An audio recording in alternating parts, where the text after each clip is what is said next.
Okay, it's good to go now.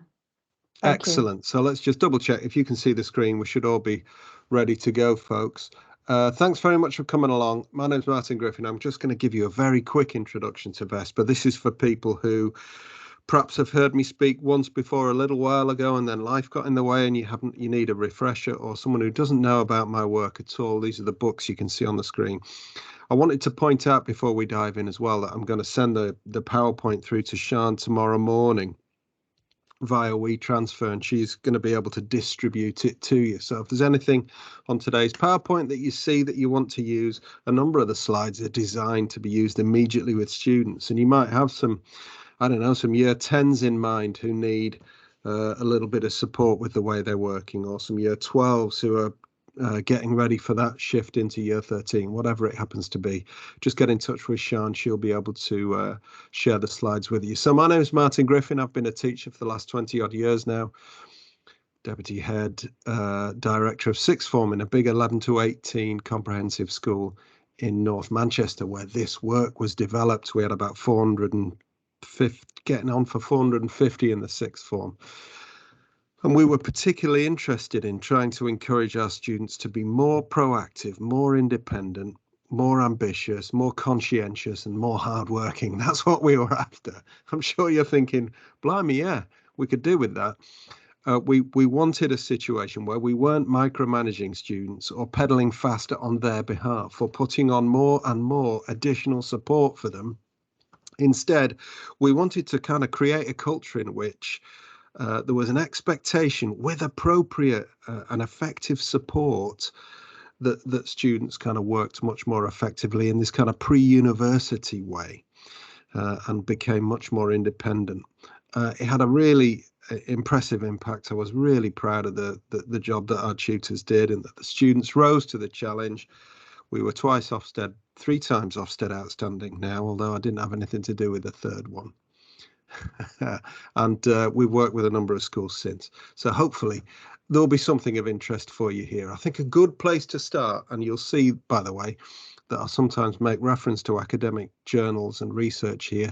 When you get the PowerPoint, anything that is red and underlined is hyperlinked with an attachment to the stuff that you might want to have a look at. So it's a terrific paper, this, called Divers and Thrivers. And I think it's a good place to start to explore what Vespa's all about, even though it's not our work. It kind of gives you a sense of what we're trying to achieve.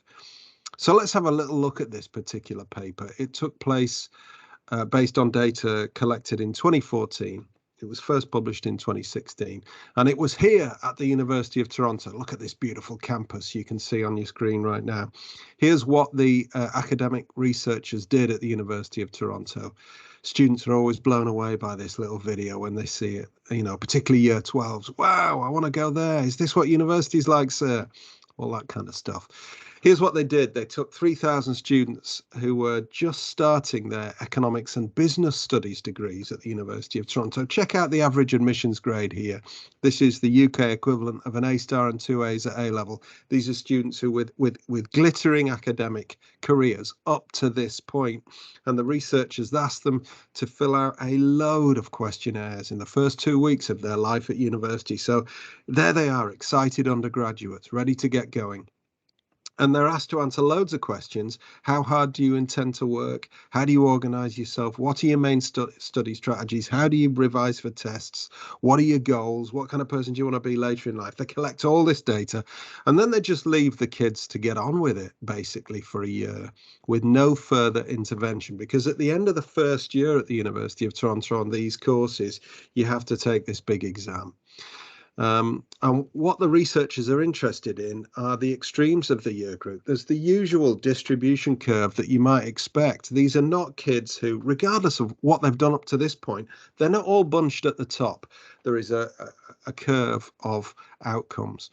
The top 10% are labeled thrivers, and the researchers go back to their questionnaires to find out whether there was anything in those initial questionnaires 2 weeks into the course that would tell them that these were kids a year later that were going to do so well. Similarly, the bottom 10% who have failed, by the way, they've scored less than 50% of the marks, they've got to retake the test. The bottom 10% was there anything in their questionnaires that indicated perhaps that they were going to be the kind of kid, red flags. These were going to be kids who were going to struggle later on. Here's what the researchers found out about divers. These are the kids who failed their first year exams. They had goals when they arrived at university, but they were not goals focused on the process of learning or development, or indeed the purpose of learning. Instead, it was all about outcomes. I'm going to be rich. I'm going to be successful. I'm going to have my own house, my own car. I'm going to own my own business. There are a number of studies, by the way, that find that goal setting like this does not support success. A really interesting one for our own students to watch out for. Difficult. It's not a successful way of motivating yourself, thinking purely about the riches and fame that are going to come with being successful. Divers are impatient for positive experiences. They want the course to be easy. They've got very good grades up to this point and are expecting a linear progression from that. And when they find that that isn't the case, of course, they begin to withdraw their effort and they have a crisis. They procrastinate. They find it difficult getting down to work, particularly as deadlines get longer. A deadline at high school is usually a week. By sixth form, we're asking kids to do things in 2 weeks, sometimes in a month if it's a piece of coursework that needs, draft one needs to be completed by this point, or a portfolio piece of work might be a touch longer. By university, we're asking students to complete things in 2 to 3 months, or in some cases a year. And divers find that extremely difficult because they rely on the organization to monitor their attention and time management, not themselves. They take higher hours work in unconnected paid employment, all right, perhaps because of their goals. And so they do lower levels of independent study. And finally, rather than revise continuously throughout the year, they favor last minute cramming. I find this fascinating.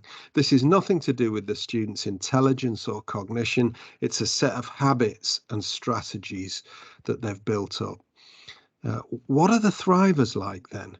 Well, then they're not more intelligent. Let's underscore that a second time. What we're seeing instead is that they set different kinds of goals. They're purpose focused. They're process focused. I want to work hard. I'm going to improve. I'm going to build a network of connections. I'm going to have this kind of impact on society. So we can teach students to set goals that are likely to be more motivating.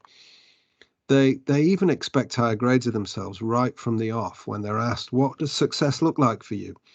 They're the students who are setting themselves higher targets, bigger expectations.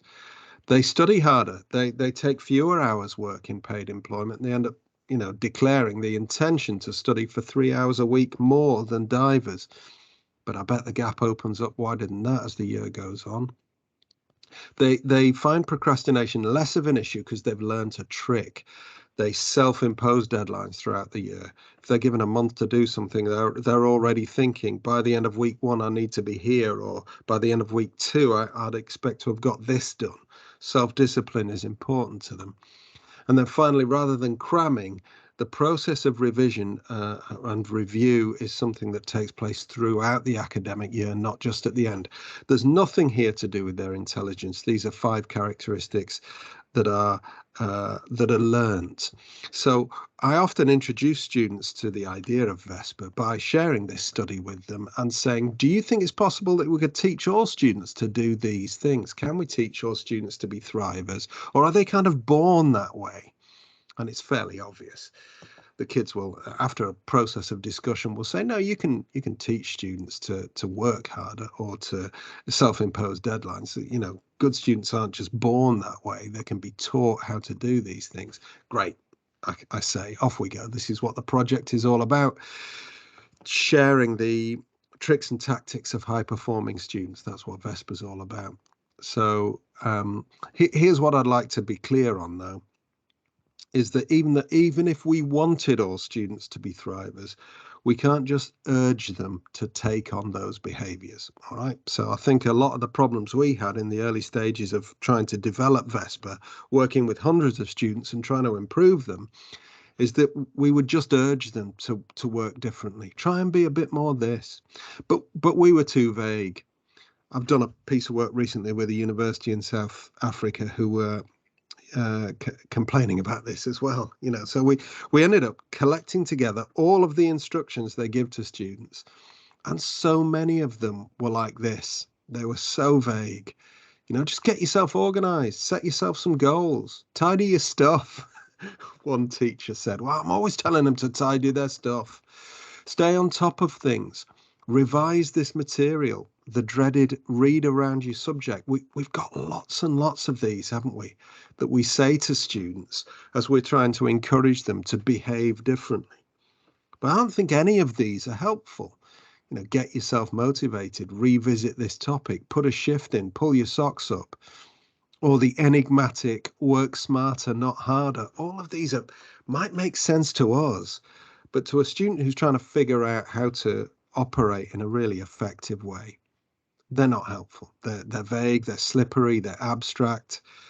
So the Vespa project is an attempt to encourage students to thrive, to work in the ways that are proven and successful, but to avoid vague instructions such as these. And instead, what this project is about is kind of encouraging a decompression chamber, all right, in which students get gradually greater autonomy. We move gradually away from the micromanagement and super support of students, but we give them really clear guidance and support about replicable study techniques that actually work. So we're not saying get yourself organized. We're giving a 15 or 20-minute session on exactly how you can, a time management system that really works. Or we're giving them 15 minutes on a revision strategy that really is proven, quickly modeled and demonstrated tools, easy to operationalize. Crucially, they're low risk. We're not going to say you must do things this new way. We're going to make them time bound, and we're going to say for 1 week, why not try it this way? And I'd love to hear your feedback.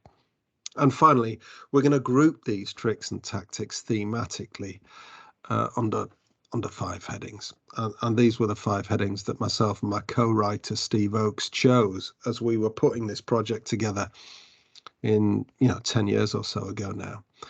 In all the students we saw succeed, we kept seeing these characteristics and qualities. Vision was about what success meant to them. High-performing students can express why learning is important and what success looks like. Underperforming students can't often.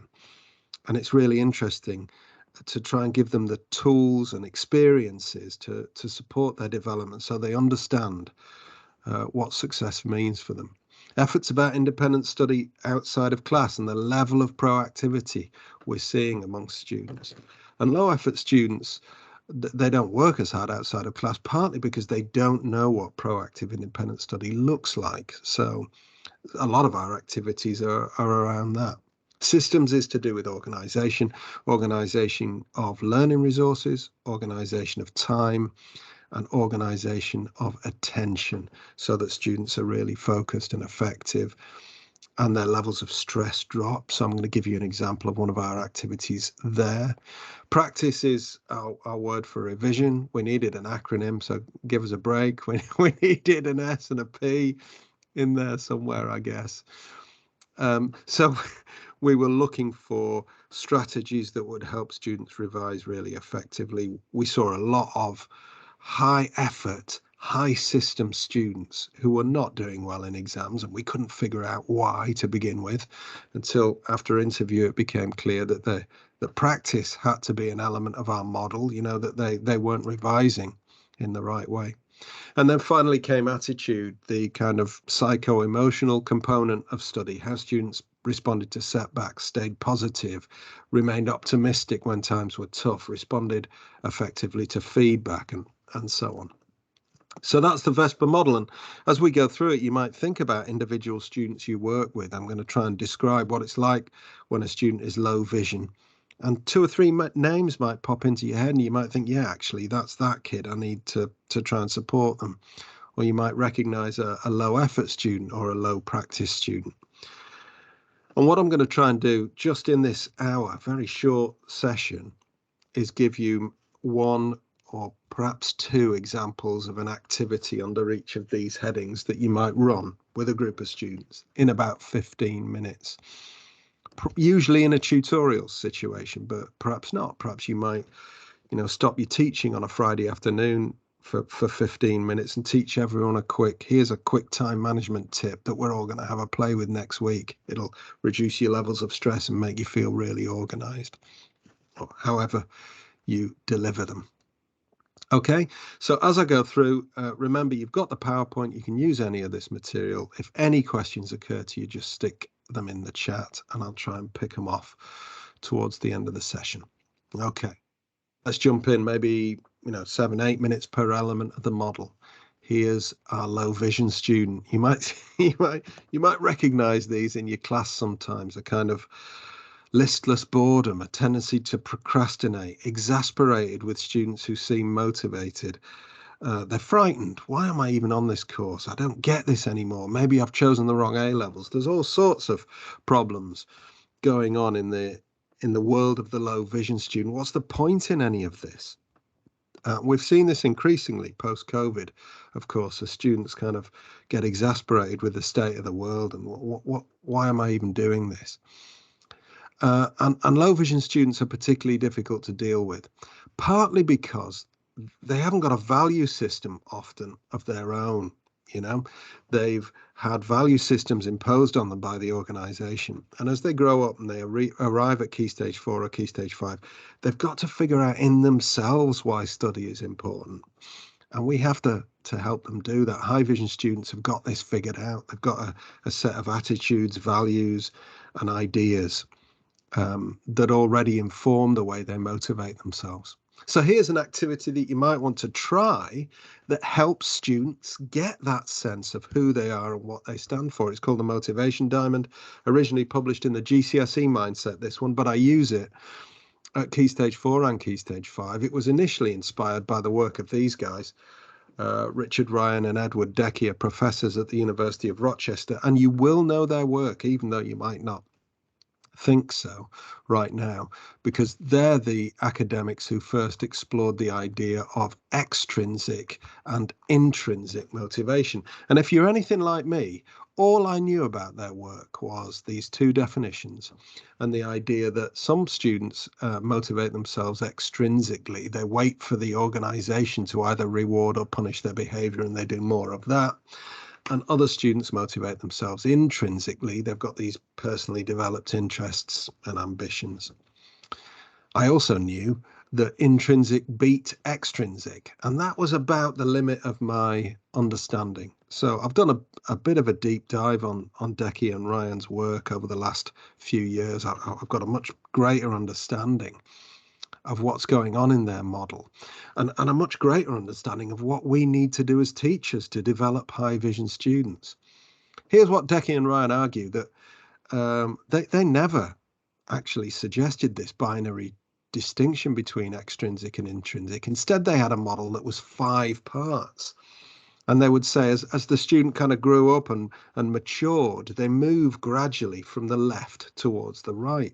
So at Key Stage 3, or indeed at Key Stage 1 or 2, we might be using number 1, all right?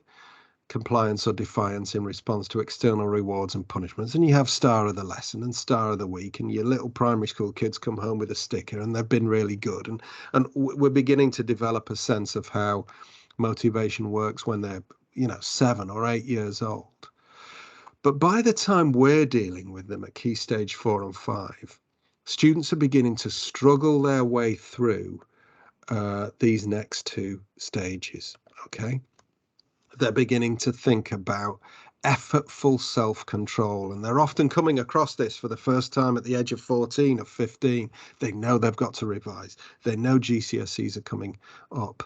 It's really hard to develop your own internal rewards and punishments, but they've got a sense that they have to start doing that. And then often by A level, they're developing a personal set of consciously constructed value systems. No, this work's important to me. I am going to work hard. University is where I want to be because of the following reasons. And they're beginning that kind of tricky movement. So I've got an activity that helps them develop their own consciously constructed value systems. So a good one to try at Key Stage 4 and Key Stage 5, this one. I like to introduce it using using Jade Bowler. She's a terrific vlogger and YouTube study tips kind of maven. So check her stuff out if you don't know it. Here she is talking about consciously constructed, kind of knowing your own attitude, knowing your own values when you're deciding upon a career or you're thinking about university. So I'm going to play this brief clip. I've selected share audio, so this should work, but do give me a shout if you can't hear it. Let's have a quick listen. I think before you get into a career, it's also really important to just like understand your personal values. I think when we're kids, we're like, oh yeah, like I'm gonna make a change in the world. Oh, I'm really passionate about this issue and I'm gonna be the one to change it because this is unjust. And then as we get older and things like practicalities and money and logistics and societal expectations come in, it's really easy to forget those personal values that you have. I think it is really easy to chase jobs that don't even necessarily align with your values, but it just sounds good. Yeah, it just sounds good. And a lot of our students, I think, at Key Stage 4 and 5, were just plucking jobs out there. I'm going to be a lawyer, sir. It just sounds good.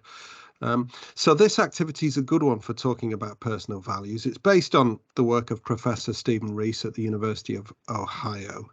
He found 15 personal values that lead to kind of motivation, 15 attitudes or values or concepts that are important. And it's a really good one to share with students and begin to discuss. So in this activity, you give them the 15 and you set a number of challenges. There's lots of things you could consider doing with this resource, but I love giving them this. What would a great doctor need? Let's pick a top 3. And they go through them all and they start thinking, what motivates doctors? What do doctors admire or need in the world around them? And they often pick out things like social contact, or they pick out things like curiosity, because they're always exploring, researching, discovering. Or they pick out things like idealism. Equality and social justice is important for doctors, sir. So you get a really good discussion going. What about teachers? They're very good at that, talking through what makes a great teacher. And you can pick out all sorts of things. What about a police officer? Well, order is important to them. Perhaps social status or control is important to them. Power, rather, determining the direction and performance of particular groups or leading other groups or whatever it happens to be. Outdoor activity instructors, yoga teachers, personal finance podcasters, they can have a go at all of them before you then give them this and say, what about you? What do you think if you had to pick 9 of these 15 and you had to organize them using a kind of diamond like this? What would your motivation diamond be?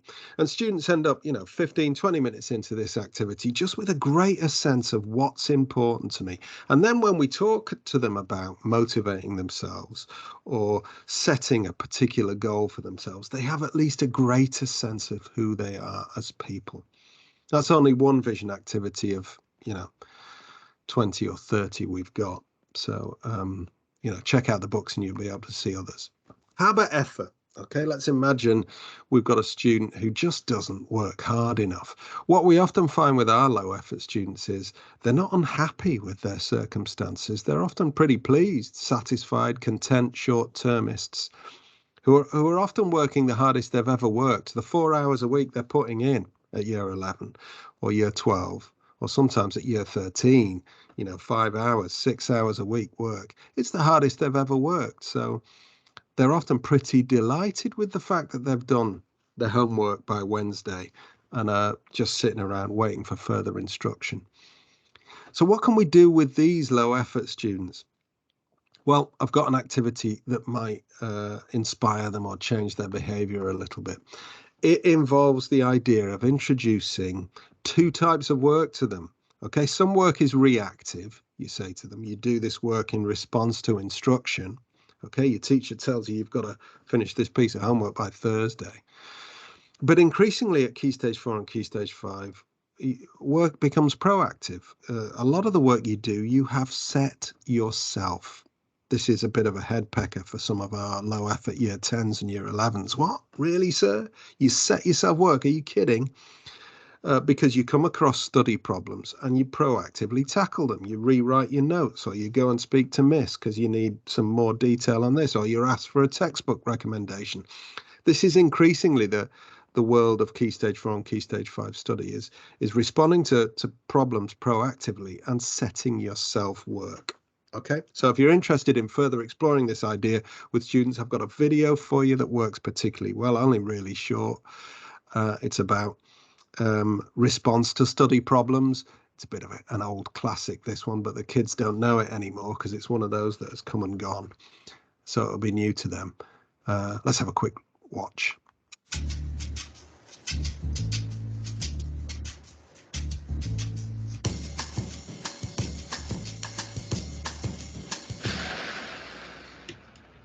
Whoa, that's not good. Oh, I don't need this. I'm already late. Somebody will come. Anybody out there? Do you have a phone? No. Sorry. Somebody! Hello? There are 2 people stuck on an escalator and we need help. Now, would somebody please do something? It's always a good one to introduce with students and to say, well, look, let's be honest with ourselves. When we come across a study problem, when a class is hard, or you don't understand a particular concept, or you've lost your geography textbook, how many of us just stand on the escalator hoping that school will eventually figure out that we're struggling? So here's an introduction to kind of proactivity. It's a simple best fit activity where you give 4 categories and students decide which one best describes them. Here's category number 1. You're entirely reactive. You have never set yourself a piece of work, even in the run up to your GCSE exams. You waited for Sir or Miss to put on an extra revision class and you rocked up there and waited for further instructions. You've never set yourself a piece of work. By the way, when I do this, about 20% of my kids usually pick that one. Group number 2, you're mostly reactive, but now and again, if there's a crisis, you will do something proactive. You might revise for a test, or you might track down some missing notes. That's about as far as you've ever gone. About 80% of my students choose that one. So 100% of the kids have chosen their groups before I introduce group 3 and 4. So if yours are anything like mine, you'll find the same. Group 3, you're close to matching your reactive work with proactive work. You're regularly setting yourself little tasks like rereading and tidying your notes, asking questions, reading textbooks, submitting redone essays, whatever it happens to be. Group number 4, we know this type, don't we? They get their reactive study out of the way pretty quickly to a high standard so they can get on with the week of proactive work that they've planned for themselves. These are the kids who end up with the highest grades. So the students have a consider about this, and they have a laugh about how impossible mostly proactive looks. And then we set them the challenge of moving 1 to the right. That is all you've got to do. We say you're going to just spend 1 week being slightly more proactive than you were before. And we give them a menu to choose from. Here it is, 21 proactive activities they could take, differentiated depending upon how proactive they've been in the past. And the kids have a look through them. We give them a planning sheet like this, and they decide individually what they're going to do with their week. Some of them say, I'm going to do 3 proactive activities, and they're all easy because I've never done this before and it looks ridiculous to me. So they choose, I'm going to borrow someone's notes on Tuesday afternoon. I'm going to attend a support class on Thursday lunch, and I'm going to complete a 1-hour reread and reorganize my notes, and I'm going to do it on Saturday afternoon. But that is as much as you're getting out of me, sir. So some of them are like that. Others are a little bit more, they look at their week and they're a bit more, ambitious. All right, I'm going to try one from the medium. I'm going to do number 11. I'm asking 5 complex questions of a teacher and noting down the answers. And I know exactly which questions they're going to be. I'm going to do it on Wednesday after school because Sir's always in his office then, or whatever it happens to be. Some of them listen to a podcast related to a topic they've studied. Others might, do 3 or 4 activities during the working week and then pick one for the weekend or whatever it happens to be. What we're trying to do with this activity is just challenge them to be slightly more proactive for 1 week, and then we can begin to push them. How does that feel? Do you feel like you're more on top of your studies? Has it lowered your levels of stress? So have a go at that one. That's been a good one for developing a more proactive way of working. Systems next. This is to do with kind of time management. I've got a really simple one for you chaotic students like this kid in the picture who are missing deadlines and their bags are all over the place and they're highly stressed and they've forgotten they've even got the work to do. They've no idea whether they're coming or going. They haven't even got a timetable. Yeah, a good one to share with students like that is not a to-do list. Instead, introduce the idea of task boards, which, you know, you can see in my short video here, work very simply. We're going to take all our jobs and we're going to have them in not started, work in progress, or completed. You know, it's very popular in the working kind of world, this one, because it keeps staff off email and it's very analog, and you just huddle around the whiteboard and everyone knows what they're up to because they've got their name attached to a particular task. So yeah, task boards like this, very simple and straightforward, but the students really like them. So I've created one for you here. It's called Pending, Doing, Done. Here's what you do with it. You print it out for all students, perhaps on A3. You give them loads of little Post-its.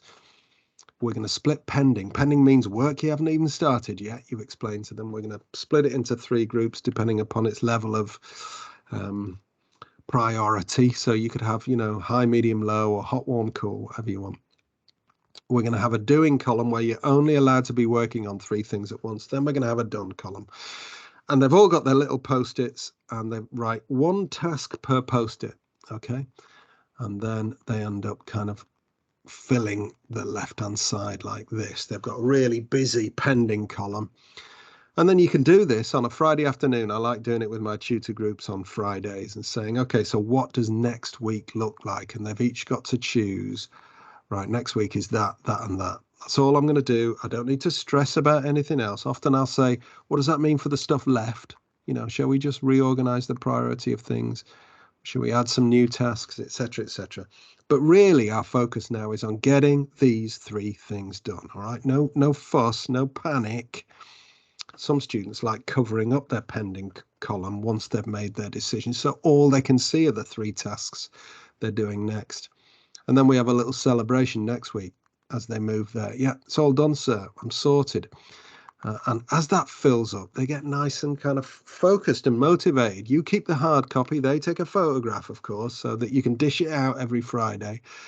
And you keep it running like this. And there's just a real calm sense of, here's what I'm up to next. It's a terrific little systems activity that to teach students, particularly during crunch periods. Some tips for students there, you know, that you can have a look at on your own in your own time, but it's fairly straightforward. And it gives us time to dive into the next one. So let's have a look at practice next, shall we?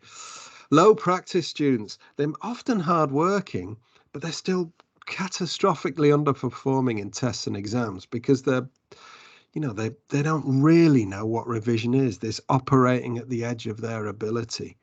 In fact, a good one to start with students like this is to ask them to kind of explore whether revision is doing the same thing over and over again, or whether it involves different kinds of work. And often our low practice students think it's the left-hand side. You know, I make this distinction with them between collecting dots and connecting dots.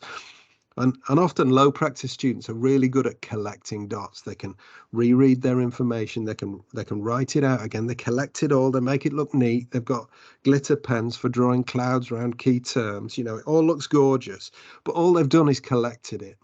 None of the work they've done is this kind of agile operating at the edge of your ability, connecting dots by using information to solve problems under timed conditions. Here's that put another way. All right, they're very good at all of this stuff on the left-hand side, low practice students, and they think they're revising really effectively, but they're doing none of the things on the right-hand side that typify high practice students. So high practice students need to learn this stuff, that a lot of revision is what happens after you've made your notes look fabulous, and it's not passively rereading them. It's testing recall, solving problems under time conditions, and so on. Here's an activity to encourage them to do a little bit more of the stuff on the right. It's called closed book note taking. Yeah, it's based on a study by Karpicki and Blunt, two academics from 2011 who studied 4 revision strategies to find out which was the most successful. A load of undergraduates were preparing for the same test. Group 1 got to read their text, their notes once. Then they had their test a few days later. Group 2 got to read the text, the notes, make one mind map to help them remember it, and then they took the test a few days later. Group 3 got to read the text once and then take a practice test, recalling as much of it as possible with it all covered up, and then take the test a few days later. Group number 4 got to read the text 4 times and then take the test. What's interesting about this is the students who took part in the study were asked to predict which groups would do best. So often I like doing this with my class. What do you think the students who took part predicted would happen? Students, yes, reading a text 4 times is going to win, surely. Mind mapping is going to come second by a whisker, or, well, they're pretty much joint there, reading a text once or mind mapping it. But without a doubt, what's going to come last is retrieval practice, is testing, active recall, trying to test yourself. And of course, the students who took part in the study were wrong. This is not what happened at all. Here to explain what did happen, Ali Abdal, another student with a terrific, he's not a student anymore, he's got to be in his mid-20s by now at least, but he had a great little study website. Here he is explaining what really happened in the study, so let's have a listen. This is one of my favorite studies. This is done from 2011. And what they did was they split students into 4 different groups. They had to learn some material and then had a test at the end, like a week later or something like that. The first group was just supposed to study the text, the chapter once. The second group was just supposed to study it 4 times. The third group read the text once and then made a mind map. And the fourth group read the text once and then just tried to recall as much of the contents of the text as they possibly could. So we've got these 4 groups. Here are the results. So on verbatim questions, questions specifically from the text about factual things mentioned in the text. The group that studied it once performed the worst. As you can see, the active recall group performed significantly better than the group that restudied it 4 times. This kind of tells me that, if I just practice testing myself once, that's probably more effective than rereading this chapter 4 times. And rereading a chapter 4 times is such a common strategy that, it's pretty insane that you can get better results by just testing yourself once, or just reading it once and then just trying to recall as much of it as you can. Okay. Look at that data. The same for inference questions as well. The group who simply covered the material up and had a practice test, recalling as much of it as they could and explaining it to each other. It's way more effective than sitting down and reading the text 4 times.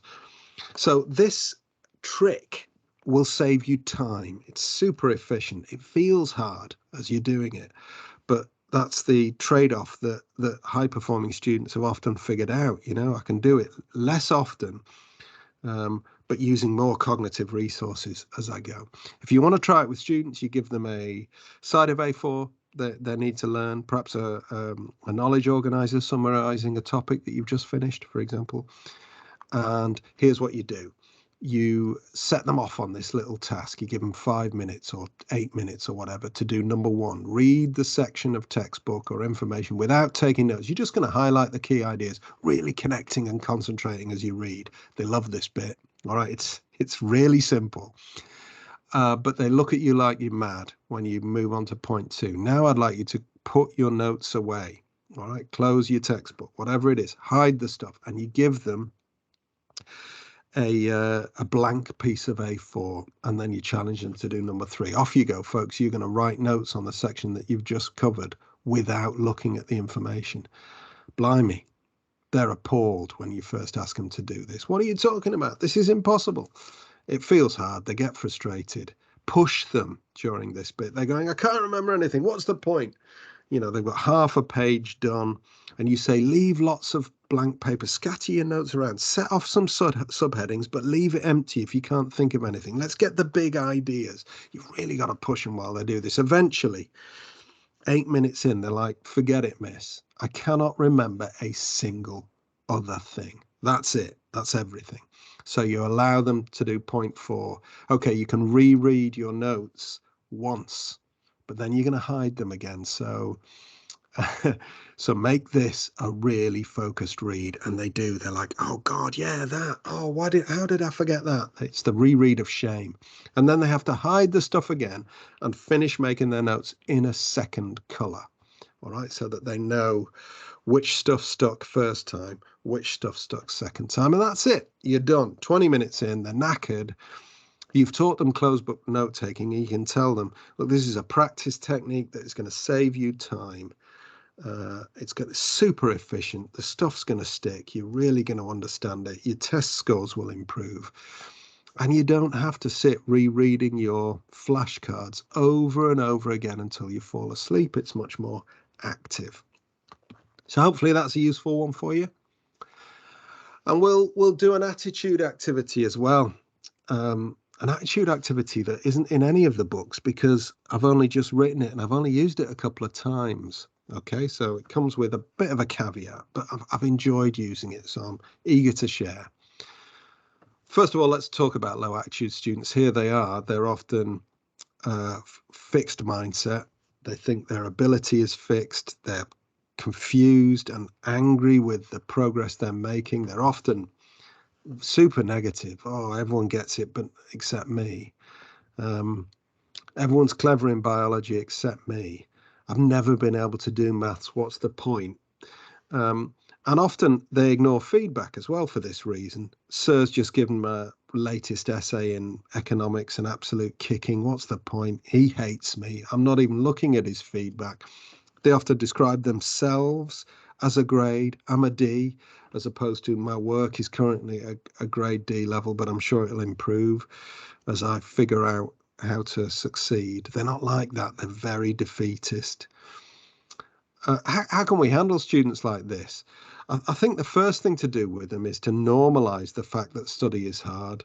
I use Paul Graham's work on the process to talk about what it's like to do a difficult year at school. You know, this is year 12, isn't it? The first few weeks are gorgeous. Your levels of energy are up. You're excited to be on your A levels. But there is this, you know, in the middle of year 12, this wearing off of novelty. We do have a trough of sorrow that lasts from late November through to February sometimes, you know, before the wiggles of false hope and the promised land. This has been really useful to share with students and say, look, the middle of the year can be tough as we adjust to the new levels expected, and we begin to realize it isn't all going to be plain sailing. It's perfectly normal to encounter study problems in the trough of sorrow. So this one I've been doing with low attitude students has been an attempt to get them to analyze and their own study problems a bit more positively and choose a solution. Okay, so here we go. I've used it a few times in one-to-one situations with students.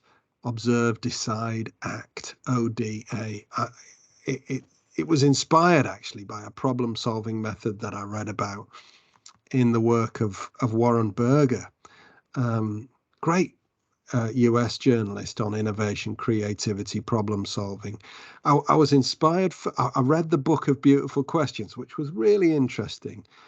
And I thought this would be great for students, and then realized, oh yeah, Beautiful Questions in the classroom. He's already kind of looking at better questions students can ask themselves in order to encourage their own curiosity and solve their own study problems. So I went through his books and I stole what I thought were the very best questions he'd been asking. And I put them under the heading observe, decide, act, to encourage low attitude students to kind of analyze their own study challenges and try and figure out what to do. So here's what you do. You sit with your defeated low attitude student and you try and get them to analyze, look, what's going on at the moment? During observe, why does your problem exist at the moment? I gave them all of these questions to think about. All right. And together they chose the 2 or 3 that looked like they could talk about on this list. If I had to summarize my problem in one sentence, what would it be? I like, if I had to blame others for the issue, what would I say? Versus, if I had to take 100% responsibility for this issue, what would I confess to? That's been a good one, actually. They've quite enjoyed that one. Am I seeing this with fresh eyes or old judgments has been a good one. A lot of low attitude students will say, I've always been like this. I've never been able to motivate myself. I've always hated maths. And you say, well, should we try and look at this with fresh eyes? Is this a problem that keeps coming back, or have I tried to solve something similar in the past? They haven't liked it, but what's been useful is, what am I dreading about this problem, and what might I be hiding from? What am I inclined to believe? Do I seek opposing views? This has been good. They've really got to grips with, all right, so that's the observe bit done. This is my issue. This is my problem. Okay, so decide, what am I trying to achieve here? These have been some good questions for low attitude students. What would a successful outcome look like? How would I know things were improving if I took some action? What have I tried already? And this has been interesting. Have I been persistent enough in the past? Often low attitude students know the solutions to their problems, but they haven't kind of followed through. What can I bring to this that others can't is a bit of a challenging one. Sometimes they get this. I like this one. If I could only take one high impact action, what would it be? That's been good. What would my best self advise me to do? So again, a discussion around this, and they're beginning to generate solutions by this point. Maybe I should try this. Maybe I should actually go back to this and sort this. Maybe I should speak to Miss and get this bit finally solved. Maybe I should start turning up more in psychology again, because I keep missing those difficult classes. And they begin to get a list of possible solutions by this point. And then in the act, they go through their short list of plans and decide which ones they're going to go for, which options allow me to develop the most, which options interest me the most, which solution would take me furthest, fastest. So once you've had a little go with this, you've modeled it with them, they've often got a sense of, here's what I'm up against. Here's why I'm not succeeding at the moment. Here's what I'm going to do about it. And you can often lift low attitude students out of a funk using that. It's worked for me 2, 3, 4 times now working with coaching students. So there you go. Have a go at that. You might quite like having a go at that one. So there you go. That's the Vespa model. What it takes at its core is the idea that successful students have a different set of non-cognitive strategies, behaviors, that we should stop talking endlessly about ability. High ability students do well, low ability students struggle, and instead use some of our attention to focus our ideas of non-cognition. What if high performing students have higher levels of effort, or they're more organized, or they revise in a better way? Because if we think about the problem that way, we're more open to thinking, right, well, we can teach them how to revise effectively, or we can teach them to expect setbacks and solve their own problems under attitude, or we can teach them to set themselves magnetic goals under vision, or whatever it might be. Okay. So what is it like delivering these activities? We've just got a few minutes left, and I wanted to emphasize the fact that these are not lessons, okay? That you don't have to think, right, we're going to have a Vespa lesson on a Friday afternoon and everyone's going to do this thing. Instead, I think they've worked best when they're delivered a little bit differently, that they're workshops or experiments or explorations or discussions or reflections, okay? That you don't have to say, right, everybody, we're all doing things differently from now on. That instead, these have worked well when they're presented as a menu. I'm going to share one a week, and you might not like them all, and that's fine. You might not use them all, and that's fine. That we give students permission to play with them, experiment with them, to have a go for 20 minutes at least, and then to say, it's probably not for me, miss. No offense, but I'm not going to use this. You go, okay, fine, no problem. Have you got a better way of doing things? I'd love to hear it. And sometimes they have, and they say, well, I'll tell you, here's how I stay motivated. I do X, Y, Z, and we can have a discussion about it. So often, even if the activity isn't one that a student decides to adopt, the process of kind of exploring it and reflecting on it and discussing it has been useful, because we've ended up listening to each other's approaches to the study problem. So bear that one in mind. Sometimes staff choose 5 or 6 activities they feel confident with, and they just deliver a little mini curriculum. I was working with a group of schools in the run-up to May half term last year, and we came up with this little kind of project, that once a week we were going to do a little Vespa activity to keep them really focused in the run up to May half term. I don't think there's any there that we've covered. Oh no, we did closed book note taking, didn't we? But the others you won't recognize. We haven't talked about those tonight. Sometimes schools say, well, look, what I'm going to do is we're going to go for a kind of 6-month curriculum, and we're going to do it every other week between October and March, and then we're going to have a little moratorium on it, and as tutors we're going to talk about which ones went well and which ones didn't. So that's absolutely fine to have a go at that as well. I think actually it's worth bearing in mind that building something manageable is really important. In fact, I'll skip this slide because I'm on this idea of building something manageable.